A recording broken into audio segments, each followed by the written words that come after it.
carries the crop into the machine. Oh, there's a rock. Over that one. Good eye. And then you get used to it. And basically all there is a big cylinder. It's about 3 feet in diameter and about 6 feet long. Oh, yeah. And the cylinder itself, it's like a barrel, but it's just a cage. Okay. And inside the cylinder, there's the rotor. Now the rotor basically kind of looks like a sprocket, but it's 6 feet long. Okay. And it's just got some bars on it. And the bars have little angled slots on them to help move the crop as it rotates, helps move the crop over. Okay. Basically, it just forces all of the crop mat through a small space, about that big. Wow. And as it rotates it through there, it breaks everything apart. Now it spins at 700 RPM. It's doing 720 RPM right now. So doing 700 revolutions a minute, it's spinning real fast. And as it forces all of this through that small space, it breaks the pods and the beans fall out of the pods. But because it's spinning real fast, the beans split out because they're heavy. Okay. So the beans themselves are a lot denser than any of the rest of the stuff? The rest of the material. So they go flying to the outside. Now anything that goes outside of the cylinder cage falls down, goes down onto the cleaning chute.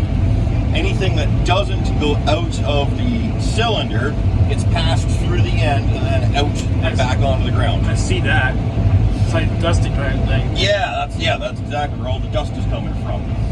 But basically, all it does is force it through a small area to kind of mash the crop material, spin it real fast to get the dense stuff to go flying out, and then that's how it does the main separation. And then anything that, so it'll have pods and the beans and some trash. Yeah. They'll go down onto the shoe, which is the bottom part in the back, and basically all it is 2 screens that shake and a fan that blows air across it. Okay. So the fan blows all the light stuff out the back, and then the first screen, you set it so it's, for soybeans, you set it so it's got about 3/4 of an inch of space between it. All right. It's got a bunch of fingers on it, eh? So you put about 3/4 of an inch of space between the fingers. Anything small enough to fall through goes down onto the second one. Anything too big just gets blown out the back. And then the second one, same principle, but you set it at 3/8, a little bit tighter. And then anything that goes through that screen is the clean stuff, and it gets collected and put into the bin. How long does it take to fill that? About an hour to fill a bin. And we carry 7 ton in the bin. Oh, that's a lot of soybeans. Yeah, so, you know, like this block here should fill my bin. And then 4 dumps into the truck. The truck's full. 4 dumps, eh? Yeah, 4 bins and the truck is full and away we go. Wow. Now the only thing that's different about this one and the new ones is they got fancier stuff. Eh? Like Yeah. They got GPS, so they don't have to steer. Lazy. Yeah, so they don't have to steer, whereas I do. And then, you know, like this, like I say, this thing's a bit old. It's seen a fair bit of use. So some of the warning systems don't work anymore, and you kind of got to listen to it.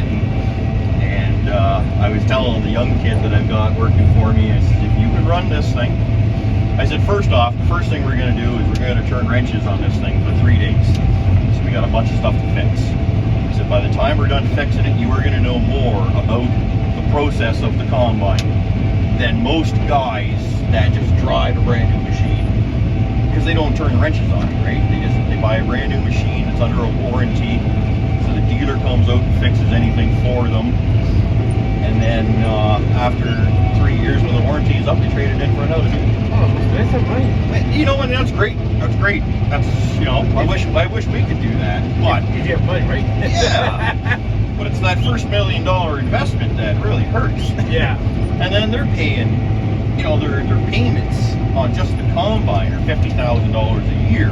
Ouch. Whereas That's more than my car. I don't pay. I own this thing. I paid it off. It doesn't owe me anything. I don't owe anything on it, and it does the job. Yeah. I mean, we have the odd breakdown here and there, but we're able to do most of the maintenance in off season. But their machine doesn't do anything different than what we're doing right here. Like, we're just cruising around. We're not really having to do much with our hands. The machine's doing 90% of the work for us.